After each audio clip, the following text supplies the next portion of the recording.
agama lamun geus di kotak-kotak cara kuari kiai nu di Golkar kapakena di Golkar doang, di luar Golkar teu kapake. Kiai di P3 kapakena di P3 dah, di luar P3 teu bisa. Kiai nu di PDI doang, di luar PDI teu da. Tah di kotak-kotak kuari Kiai HTI, Kiai Huruj, Kiai NU, Kiai Muhammadiyah terkotak-kotak kuari. Akibatna atuh ngamajukeun maranehanana bae.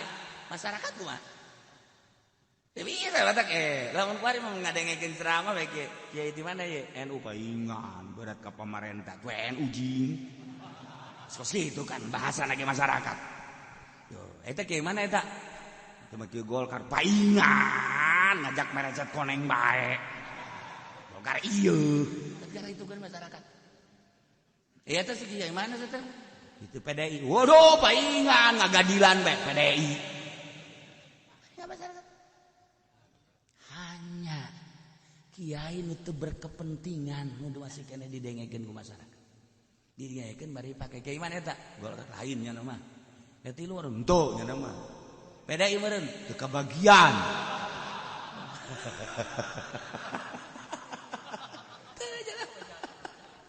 NU lain, ya, huruf lain. Hatelanya lu mah ngaji bae. Oh, iya bersih ya. Karak rada didengekeun.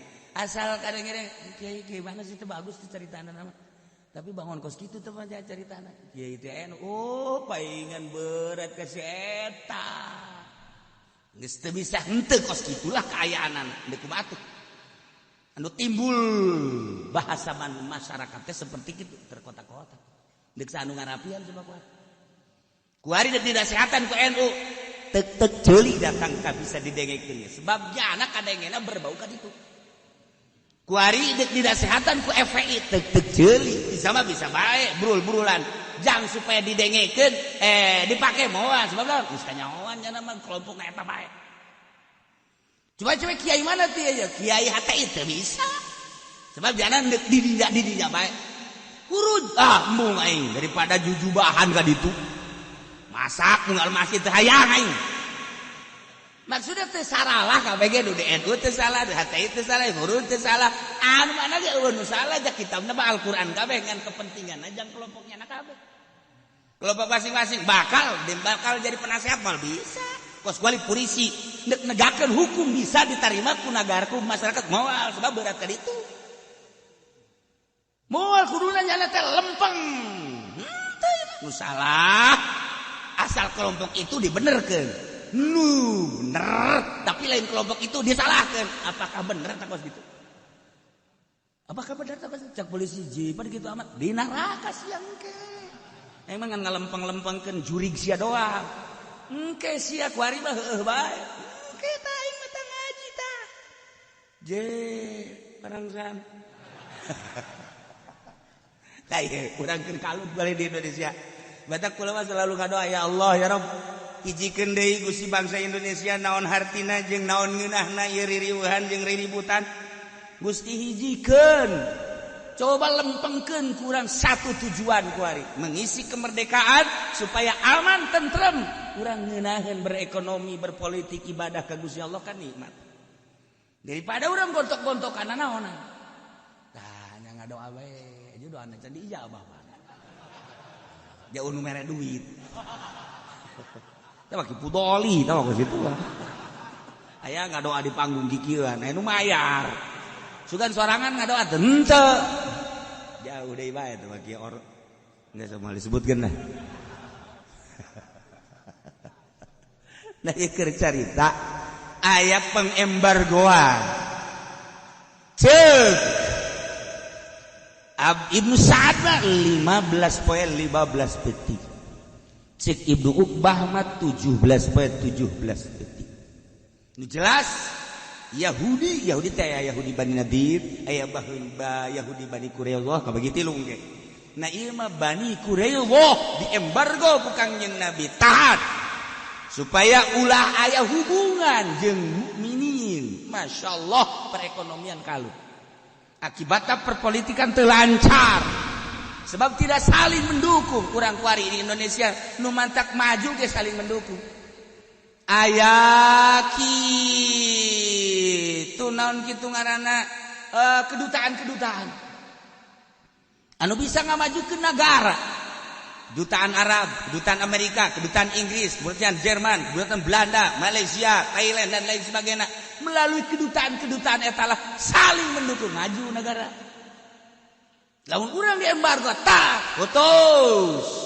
Di embargo ku ya putus, sedangkan kan kuari mah kuari itu bisa sanagara doang. Amerika na embargo jelas geus 4 negara pasti milu. Model kuari Qatar tek milu anu Misro milu dan lain-lain sebagainya. Nah, ini negara teh kan kayak itu. Akibatnya ya negara henteu maju perekonomian. Nah, kuari iya ya Yahudi Bani Quraisyah di embargo ku Kangjeng Nabi. Kulantaran di embargo 25 poe besi berkelanjutan kan kadituna timbul sieun. Sieun di hate-hate Yahudi Bani Quraisyah. Akhirna kepala Yahudi Bani Quraisyah ngaranna Ka'ab bin Asad manehanana langsung nyarita ka kelompok Yahudi Bani Quraisyah. Cek pimpinan Yahudi bernama Ka'ab bin Asad, ya masyarul Yahud, wahai kelompok Yahudi Bani Quraisyah, qad nazala bikum minal amri ma tarawna wa anni uridu alaikum khisalan thalathan. Perlu dikanyahokeun urang di embargo ieu instruksi ti Muhammad telah menginstruksikan apa yang telah kita ketahui dan rasakan sekarang. Dengan demikian 3 perkara coba pilih supaya pengembargoan dicabut. Hiji, urang kudu nurut ka Muhammad. 3 perkara cek Yahudi wa mah anu 3 naon? Geus kieu bae kuari malah urang daripada berlarut-larut kadituna bakal bahaya nu gede. Sedangkan Muhammad geus katinggalik kegagahanana jeung kaistimewaanana. Urang kuari terdesak. Urang kieu bae kuari bayu nubayyi'u hadzal rajul wa nusaddiquhu. Fa wallahi laqad tabayyana annahu la nabiyyun mursalun wa annahu alladhi tajidunahu fi kitabikum tu'minuna ala dima'ikum wa amwalikum wa abnaikum wa nisaikum. Yuk urang beat bae geus babarengan ka Muhammad, urang ngabenerkeun Muhammad. Ceki Ka'ab demi Allah nyata tertulis di kitab Al-Quran dibacayana Taurat annahu la nabiyyun mursal. Muhammad memang yakin nabi anu diutus ku Gusti Allah. Wa annahu allazi tajidunahu, jelas Muhammad duku maneh ka perangi kabeh fi kitabikum.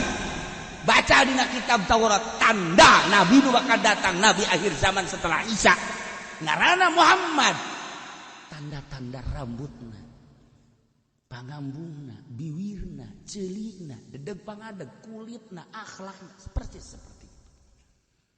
Geus palingan urang iman bae geus. Kumaha eta Yahudi barang dibejaan seperti itu.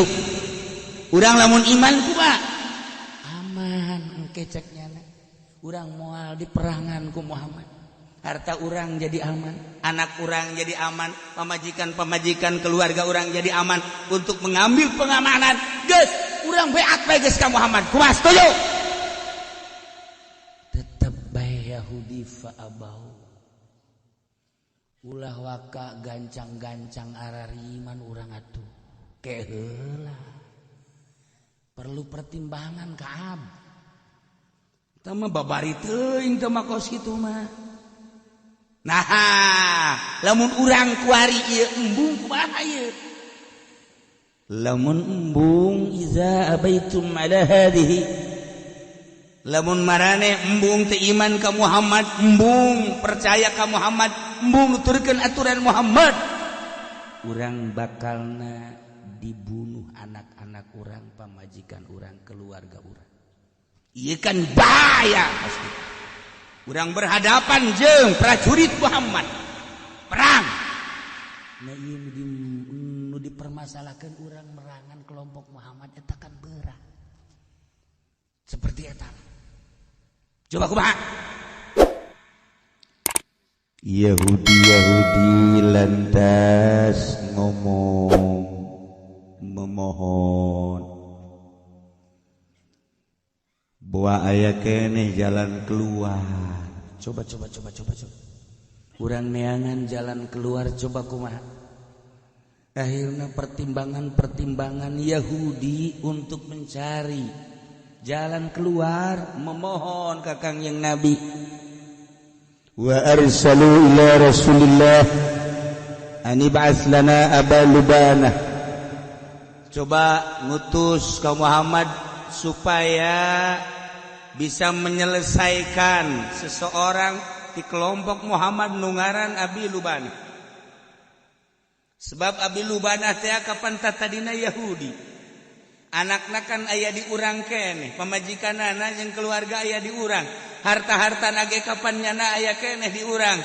Supaya nyana bisa mempertimbangkeun, coba mohon ka Muhammad seseorang nungaran Abi Lubanah.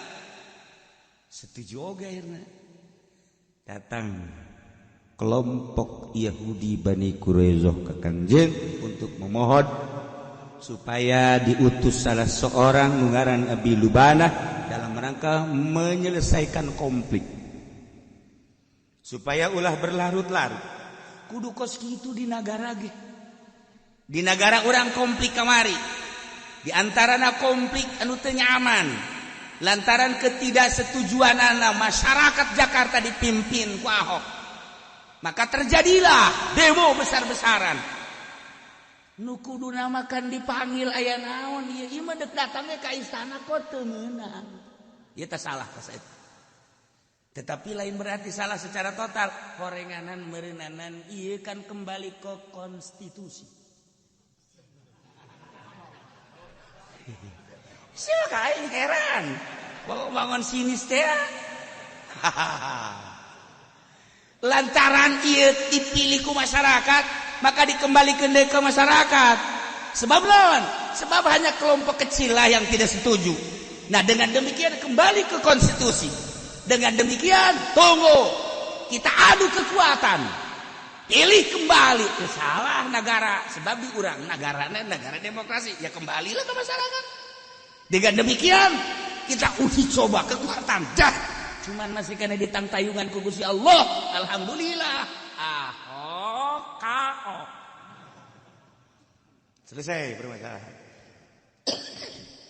Padahal ningali demo nu sakitu gedena, mestina kan jana datang ke istana teh kudu dipanggil deui.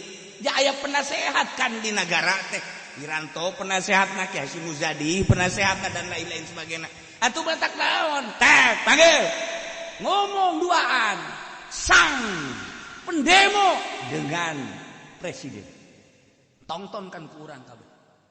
Tanya, naon alasan-alasanana? Kan ngeunaheun mestina kitu. Tetapi geus kuari kembali ke konstitusi, salah geus. Alhamdulillah, tinggal kuari permasalahanana ieu adalah konflik. Konflik naon nu keur dipermasalahkeun di Indonesia mestina kan dipanggil.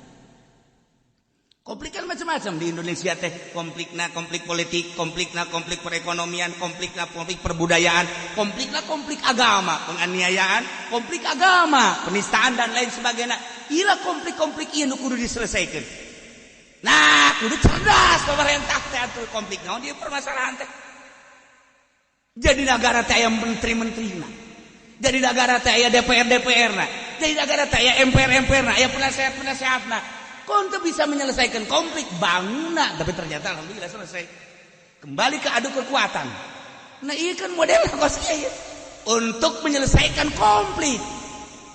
Sehingga diembargo ku Kangjeng Nabi. Ieu konflik besi berkelanjutan. Perekonomian macet, perpolitikan terjalan, perbudayaan macet. Maka dinasehati ku ketua Yahudi. Jadi terimakan ku masyarakatna. Permasalahan anak ini adalah permasalahan naon Coba konflik orang selesaikan. Mohon salah seorang dari mukminin rombongan Muhammad supaya berhadapan jeung Yahudi Bani Quraidah untuk menyelesaikan konflik. Masya Allah, geus dicontohan ti baheula. Jai. Oh, salah dicontohan ti baheula. Kan geuna. Teu palalintar kan kabeh. Konflik naon bae ge?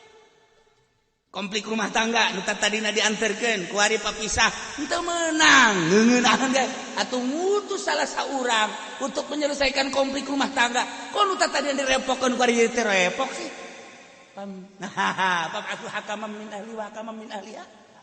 Ye, atuh jelas. Atawa kieu, ieu rumah tangga nu kuduna repok, kok ieu konflik terus we tambah pamajikan. Hayangnya tambah konflik apa selesai ya? Atawa tsunami ya? Konflik-konflik model kos kieu kan patalina jeung negara. Nah, kunaon ieu Yahudi menta diutus nu ngaran Abi Lubana. Aya trik jeung unsur politis di jero. Bisa selesai asana ku Abi Lubana. Urang iman begitu saja, waduh tidak mungkin cek Yahudi.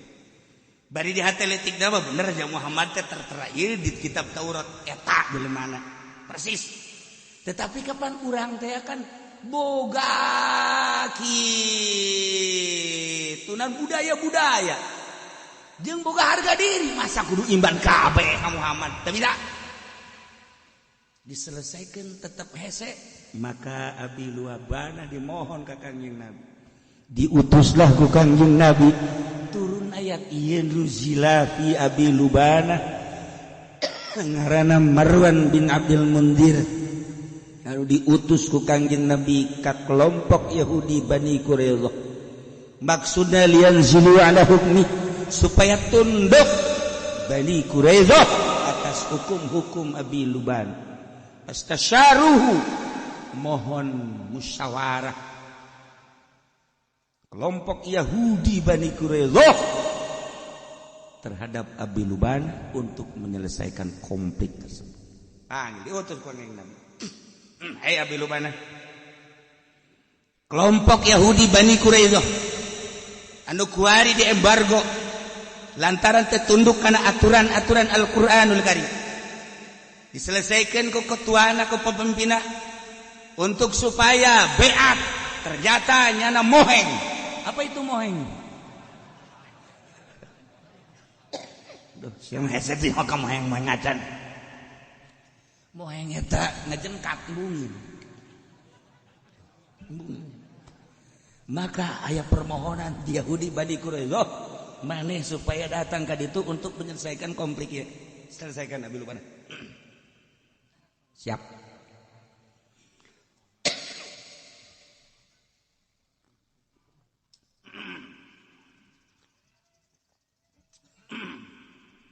Abi Lubana maju dengan gentleman membawa amanah anu sangat luar biasa berat, sebab andai kata tidak selesai terjadilah peperangan anu dahsyat. Di mukminin geus disiapkeun pedang-pedang geus diasah, di Yahudi sarua bae andaikan teu selesai terjadilah peperangan dahsyat. Sarua tiba heula datang ka ieu konflik seperti itu. Kemari demo asa deuk perang, andai kata teu selesai perang terjadi. Encan berarti selesaikan ayeuna ge, masih keneh ditunggu kelanjutanana kumaha. Tinggal ditinggali roda perpolitikan jeung perekonomianana. Sebab di negara urang aya anu resep model kieu, aya anu teresep. Prosentasena anu resep sabaraha, anu teresep sabaraha. Anu teresep bakal nyin komplotan-komplotan. Anu resep kumaha? Maka bakalna ieu dimusyawarahkeun jeung para syaitonir rajim. Penggede-penggede. Kumaha supaya ulah terjadi konflik? Ayo. Iya, modelna kos kieu. Besar dia. Mukminin sangat siap sakitu mah sakicep Yahudi karena gengsi hayo paeh-paeh geus pokona orang beak-beak penting ulah mundur aku baca lamun kejadian model kos kitu ya Allah urang lamun nyaritakeun di negara urang kabeh ge ieu kitabna Al-Qur'an tapi konflik terus-terusan urang mun nyarita NU kitabna Al-Qur'an urang mun nyaritakeun Muhammadiyah kitabna Al-Qur'an urang lamun nyaritakeun tentang huruf kitabna Al-Qur'an urang mun nyaritakeun HTI kitabna Al-Qur'anul Karim urang lamun nyaritakeun berbagai organisasi Ikhwanul Muslimin kitabna Al-Qur'an pesantren modern kitabna Al-Qur'an pesantren salafiyah kitabna Al-Qur'an kopi tengah hiji ikan berarti aya konflik di jerona aya muatan-muatan anu lain semata-mata Al-Qur'anul Karim kudu diriungkeun dimusyawarahkeun ngutus supaya utusan-utusan tersebut bisa menjelaskan tentang kepentingan anak jeung supaya diluruskan di sebuah negara Indonesia kan mantap lamun kamari sekaligus HTI bubarkeun alasanana naon engke kadituna mungkin NU ge dibubarkeun engke kadituna Muhammadiyah bisa dibubarkeun dengan mudah pembubaran tersebut salah atuh jaya badan hukum panggil lah mendingan panggil seluruh organisasi ayo coba utus musyawarah cara ieu tah memohon di Yahudi Bani Quraisyah supaya Abi Lubanah bisa menyelesaikan konflik tersebut agar embargo dicabut sehingga hubungan antara mukminin jeung Yahudi di bidang perekonomian lancar, di bidang perpolitikan bisa lancar, perbudayaan bisa diatasi. Apakah kumahanyeun aturan-aturanana? Mohon Abi Lubanah supaya maju. Eueuh hesena. Urang hirup di negara Indonesia teh geus setengah abad leuwih, aman-aman bae. Nu Islam ngarasa tentram, anu Kristen ngarasa aman. Anu Konghucu gitu keneh, anu budak gitu keneh, aman baik. Nah mulai kayak penyerangan. Nanti Kristen kaum Muslimin, kaum mukminin, di mukminin gitu keneh, penyerangan. Iya masa sih itu bisa komplik eta ku urang diselesaikan supaya ulah terjadi peperangan. Ngadenge urang masjid anu dibeuleum, gereja anu dibakar. Haji iya setelah dibelem ki apakah jana haju arasup Islam dan teu? Setelah anu iya dibelem deui apakah manehna arasup Kristen dan teu? Nah, daripada engke jadikeun kagedean konflik atuh maningan ku urang diselesaikan. Nah, ieu asal penyelesaianna mantep. Nah, ieu kita mah Indonesia kajen mah loba nu urusan mah geus. Umbalaya. Kumaha urang cerita Al-Qur'an bae. Ngan emang nyelap we saeutik nyelap aya ahokan. Nyelap. Set diutus ki Abi Lubanah. Setelah diutus Abi Lubanah, ya. Kami memohon kepada Muhammad agar engkau bisa menyelesaikan konflik antara Yahudi Bani Quraisyah dengan mukminin pimpinan Muhammad. Dengan demikian coba supaya pengembargoan ini dicabut agar perekonomian lancar kembali. Mohon supaya konflik tersebut bisa diselesaikan. Cik Abi Lubanah ieu mah gampang permasalahan. Nu paling istimewa Abi Lubanah begitu nyana berangkat membawa misi penyelesaian. Datang ke Yahudi Bani Quraisyah.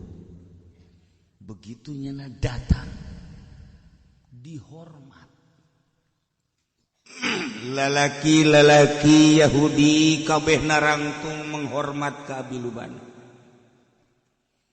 Inilah pimpinan yang bisa menyelesaikan konflik. kita angkat topi kepada Abi Lubana. Encan geus dihormat.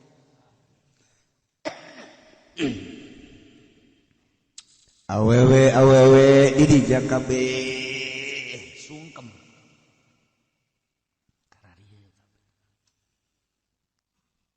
Kemudian barudak laletik careri. Mohon ke Abi Lubana supaya embargo dicabut. Dirinya ke Abi Lubana mikir. Cek Abi Lubana lamun ieu dilanjut permasalahan. Sedengkeun harta aing loba di ditu. Sedengkeun turunan aing teh aya di ditu. Anak aing lain anak aing bae meureun anak ua aing, anak mamang aing, anak adi aing. Tetangga aing, wah ieu lamun peperangan bae. Terutama kebon-kebon aing yang perusahaan aing bisa hancur.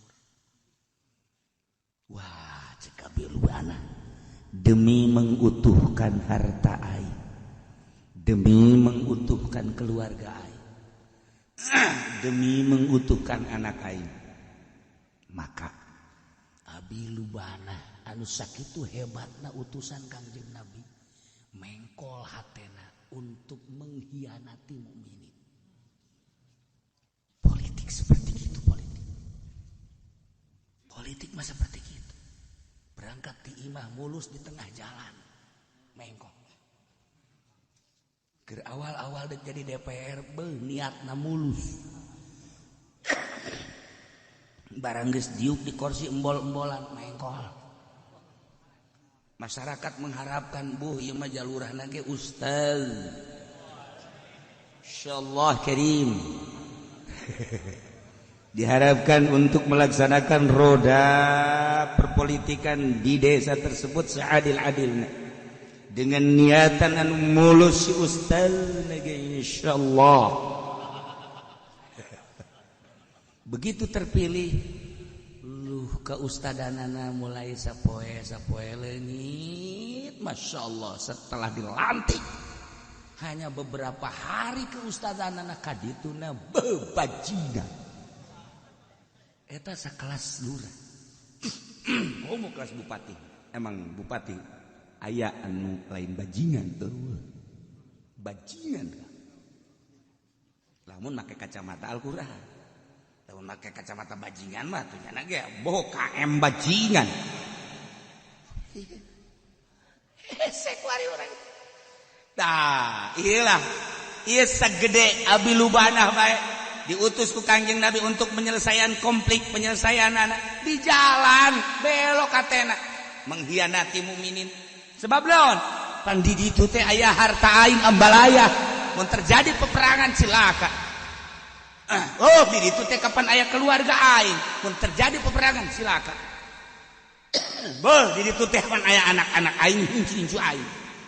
Mengkol Ki Abi Lubana. Masyaallah. Dengan penghormatan anu pohara, permohonan anu pohara, maka terjadilah pertimbangan anu belok menjadi nu tadina ngerasa amanah kuari jadi khianat. Ditanya Ki Abi Lubana, ya Abi Lubana ataron nanzil ala hukmi Muhammadin. Bagaimana menurut pendapat kamu wahai Abi Lubana, andai kata kami sekalian tunduk terhadap hukum Muhammad, lamun kami kabehan tunduk ke hukum Muhammad beat, ieu terjadi da kumaha ieu coba dipengkolkeun ku Abi Lubana. Anu samistina mah lamun aranjeun kabeh tunduk ka utusan ka aturan-aturan Muhammad, ka hukum-hukum Muhammad, selesai permasalahan. Geus waya naon konflik bisa selesai sebab manut ke aturan Muhammad. Tetapi cek Abi Lubana lamun maneh kuari nentang ka Muhammad perang, lamun maneh kuari beat nurut ke aturan Muhammad dipenci. Penyelesaian kabeh. Cek abi lubana maneh beat ka Muhammad yo isarahnya tah fa asyara ilaihim annahu adhibu ta kunaon eta ki Abu Lubana bisa kos kitu sebab li anna iyalahu wa malahu fihi keluarga jeung hartana aya di kelompok Yahudi sangat mencintai harta jeung keluarga demi untuk kelanjutan harta jeung keluarga makanya belok nu tadina berat ka mukminin ku ari berat ka Yahudi naudzubillah min dalik seperti kos kitu konflik politik teh kos kitu bae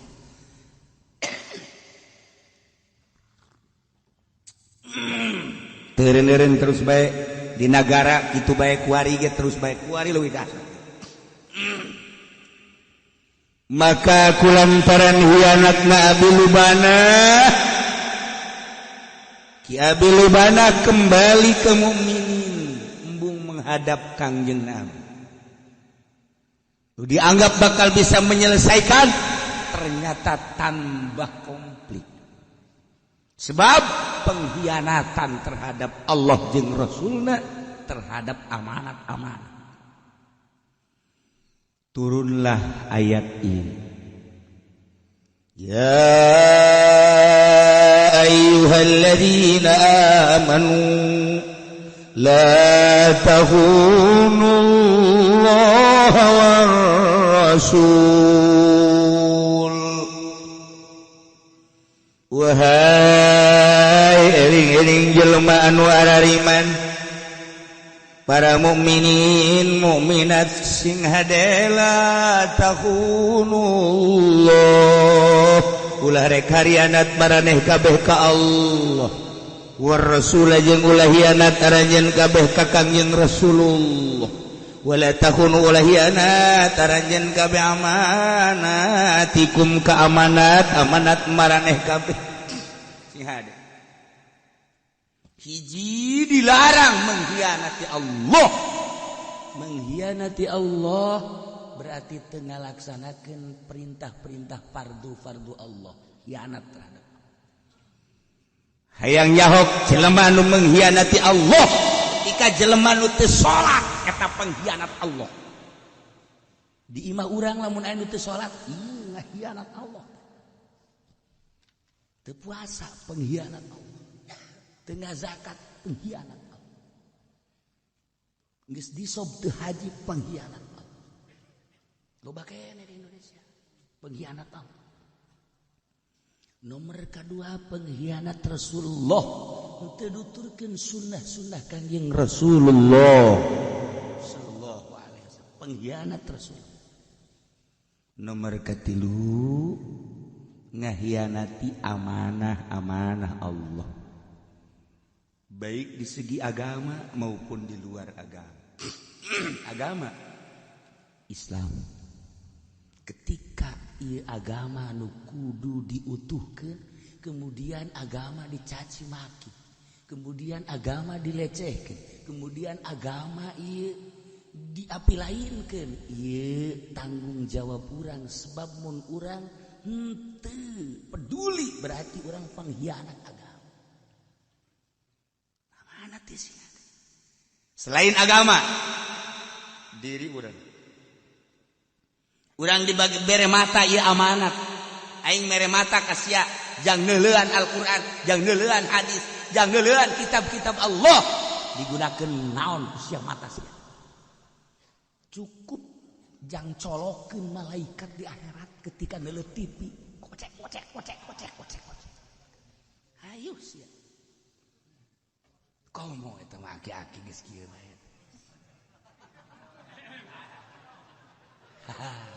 Geus sama geus disiapkeun ku ari timah digolotrokeun. Udang hees lain ngalawudu.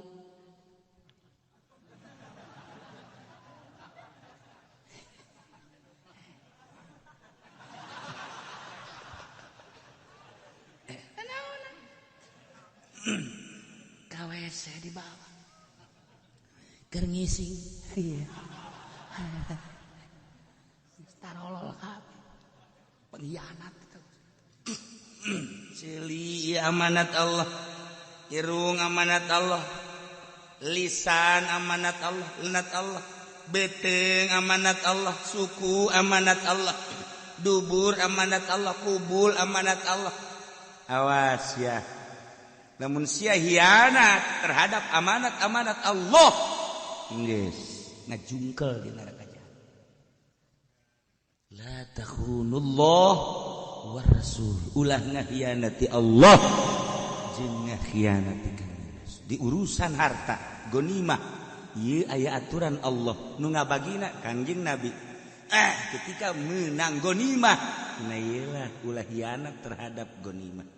Diatur ku Kangjeng Nabi, pengaturan Kangjeng Nabi ulah dihianati.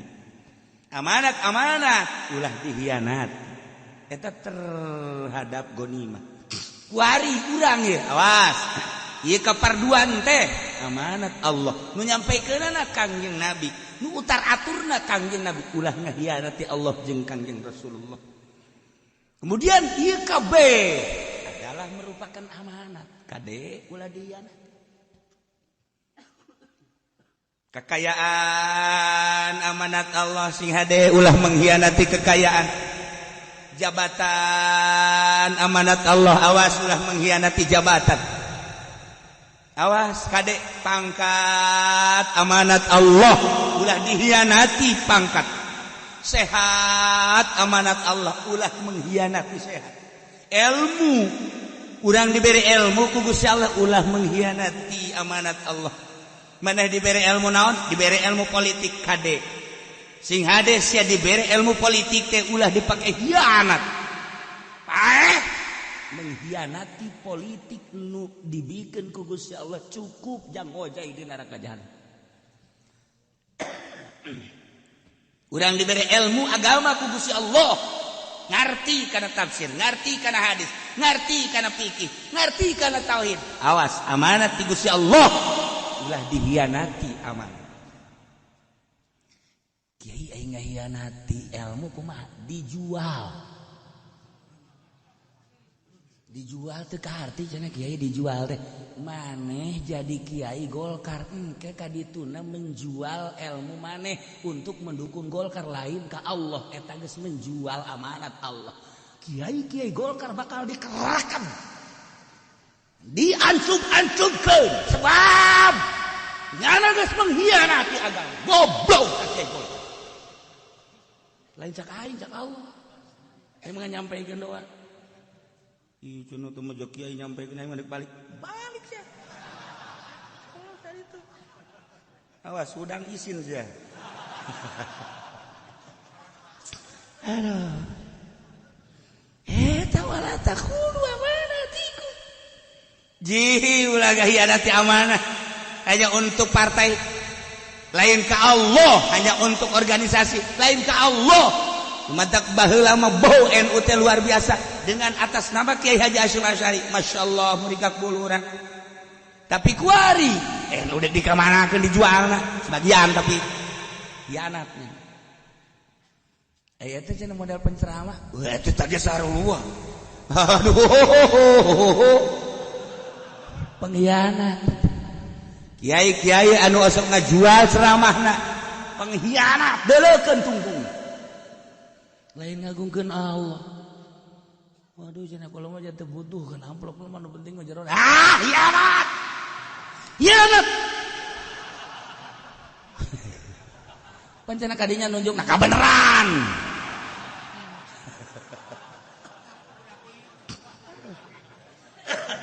Hianat Gusti Allah Agung.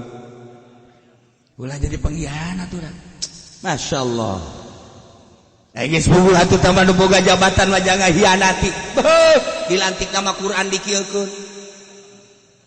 Demi Allah, kami nyandang kitu keun apa Quran.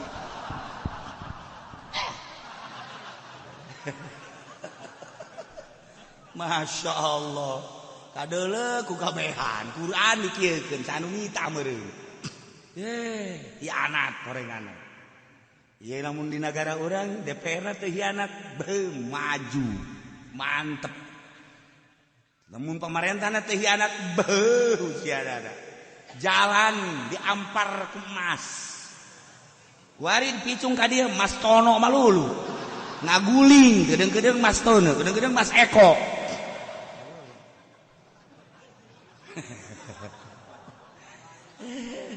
Akibat naon eta? Hianat. Untuk hianat bawa. Iya tanda hianat. Jadi kuari mah kabehan ieu pengkhianat urang. Kabehan atuh kuari mah pengkhianat. Geus puguh kiaina ge jangan jualan ceramah hianat. Ke ditanya ke di akhirat. Geus puguh anu di kelompok mah demi kelompokna hianat, lain demi Allah.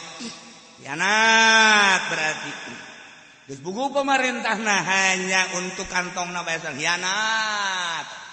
Nah melalui ayat ieu coba urang supaya terbuka hati urang lain dek ngagogoreng kiai, lain dek ngagogoreng masalah kitu pemerintah, tapi supaya terbuka urang supaya ulah aya di jero ayat ieu. Hindari coba pengkhianatan. Sebab ieu ayat teh khusus nama jang kabilubadah, umum nama jang seluruh masyarakat, seluruh manusia datang ka yaumul qiyamah. Ya ayyuhalladzina amanu he jelema nu ariman nu aya di Cikupa. Aya Cikupa aya tadi.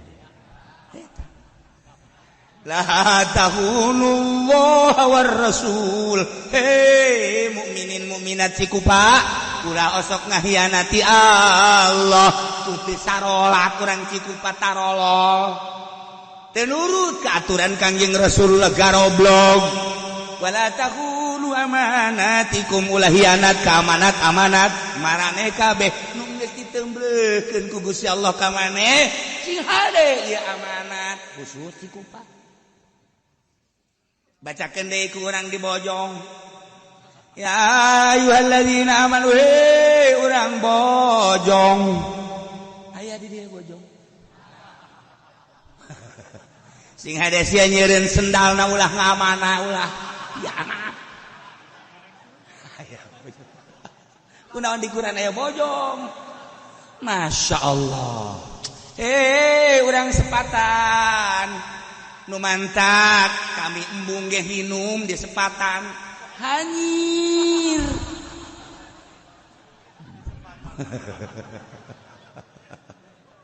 Ya ayyuhalladzina amanu. Tah barang jual we pasar kemis. Hei mukminin pasar kemis, maneh mah geus kanyahoan tilok hianat.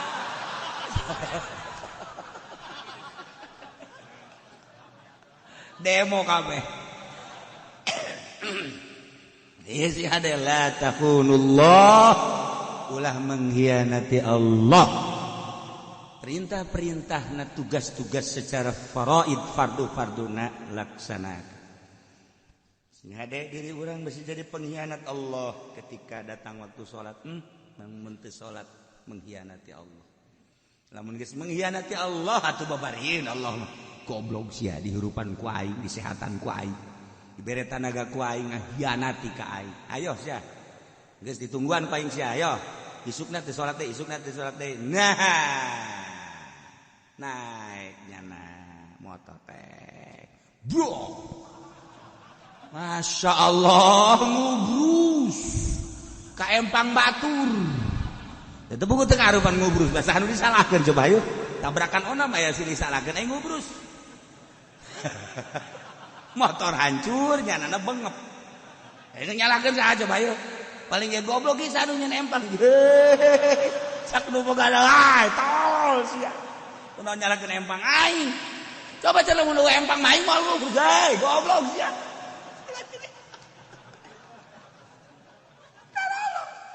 Lain ragap diri nyalakeun empang. Nah, la takhunullah kade-kade ulah mengkhianati Allah. Nah, jang urang mah jang nu ngararaji bae aja nu teu ngaji mah geus kudu dibejaan lah. Geus kudu mah jang urang bae geus jang urang. Geus jang urang bae awak sing ada ulah mengkhianati Allah. Sing ada. War Rasul, sebab Kanjeng Rasul anu utar atur. Allah ngainstruksikeun salat waktu-waktuna jeung cara-carana kan teu nyaho urang diatur lagu Kangjeng Rasul ngaranna sunnatur Rasul. Ya tur ku Kangjeng Rasul sallu kama raaitumuni usolli. Salat maraneh kabeh sakumaha? Maneh neuleuh ka kaula salat. Ayo, zuhur 4 rakaat. Adeuleuh kan ku maneh. Asar 4 rakaat. Adeuleuh kan ku maneh. Magrib 3 rakaat. Adeuleuh kan ku maneh. Isya 4 rakaat. Adeuleuh kan maneh. Subuh 2 rakaat. Kan kadeuleuh sallu kama raaitumuni usolli. Ai Kangjeng di mana? Kan datang malaikat Jibril. Cek malaikat Jibril, "Hai Muhammad, maneh geus instruksikeun salat?" Nyaho henteu soal zuhur. Henteu, ya. Kanjeng malaikat Jibril ngalaksanakeun nyontoan salat zuhur ketika panon poe manceran lewat seut. Allahu Akbar. Malaikat Jibril datang deui waktu asar ketika panon poe kalangkangna geus sarua leuwih setik. Contohan ku malaikat Jibril. Allahu Akbar. Maghrib ketika panon poe geus surup, malaikat Jibril datang deui. Maghrib. Allahu Akbar. Isya ketika itu nu beureumna geus eueuh timbul koneng las putih. Allahu Akbar. Subuh selanjutnya nakos kitu sallu kama raaitumuni usolli. Geus atuh ulah mengkhianati Kangjeng Rasul, urang sakali teu salat mengkhianati Allah jeung Kangjeng Rasul. Sekaligus mengkhianati amanat di Gusti Allah. Nah iyalah soal agama sih ada. Maut salaki cepat paroid, ieu amanat. Salaki maut berarti ninggalkeun pamajikan jeung anak, pamajikan aya anak berarti sumun. Anak aya sabaraha berarti ge lil zakari mithlu hadzal unsanayn. Hayo sok geura. Ieu tuh hese-hese. Oh, amanat ieu. Maut salaki, ieu pamajikan aya anak ngan anakna kitu. Awewe kabeh berarti pamajikan aya anak sumun tinggal anak. Nah, anakna aya 2 awewe berarti sulsen. Aya asobahan. Urang milu ka dinya deui asobah. Anu maroid bener henteu sih teh. Euy maroid nanti log dibere. Ieu tungtuna mah kita nyampaikeun amanat nyana ge teu adil goblok teh kiai. Indahan hayang jadi asobah tolong. Asobahna ho oke cek. Si hade amanat masukkeun ke jero hate urang. Masyaallah moal kebal urang hidup di alam dunia. Duh Gusti, ya amanat ya Gusti. Urang sehat amanat, urang pinter amanat, urang jag-jag amanat, urang boga harta amanat, urang boga jabatan amanat, urang boga tahta amanat, ya Allah. Urang boga pamajikan amanat, urang boga anak amanat. Hati-hati. Ulah mengkhianati amanat. Jadi percaya ku urang ku Gusti Allah ka urang, teumbleulkeun ka urang eta adalah merupakan amanat. Nah, perhatikan moal kebal. Dulur urang nu geus tari heula ka ditu amanatna bener apa henteu. Bapak urang geus maot itu nyandang amanatna bener apa henteu. Perbandingkeun. Mun teu bener cilaka. Enggal urang kuari awak sing hades ya moal kebal deui jamongan geus batuk bae teh sia.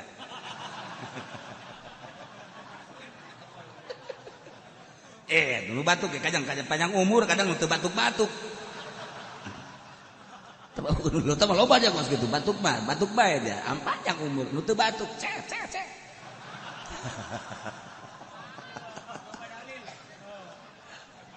Ya Allah ya.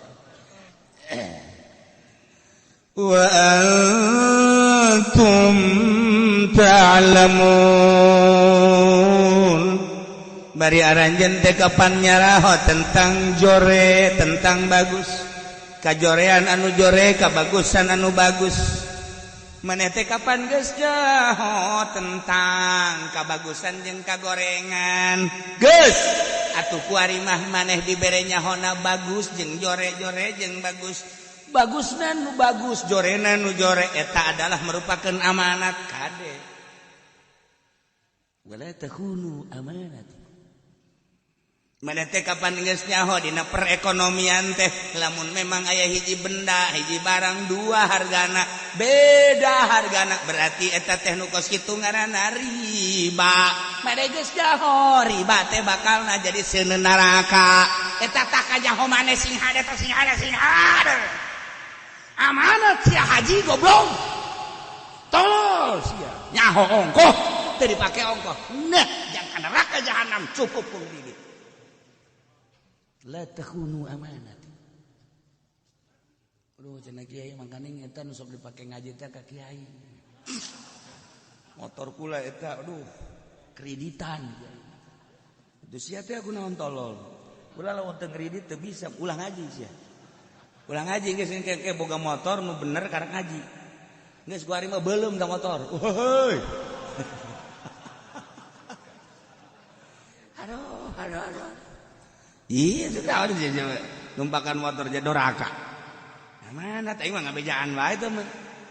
Wah teh sia tuh ngalaksanakeun nama. Wala takhunu amanatikum. Sing hade geus bukuh mata urang geus bukuh celi urang. Engke bakal disidang amanat Allah mata, amanat Allah celi, amanat Allah irung, amanat Allah lisan, amanat Allah dan lain sebagainya. Soal perekonomian anak aing kurang kumaha ngatur ja aing ge nyampaikeun amanat-amanat aing teh melalui kiai takdirna kemudian rianda jeung sajabana fatul muina. Bos sia teh ngajeding sih. Ngajeding tah. Iya sia. Cenah kula mah nuturkeun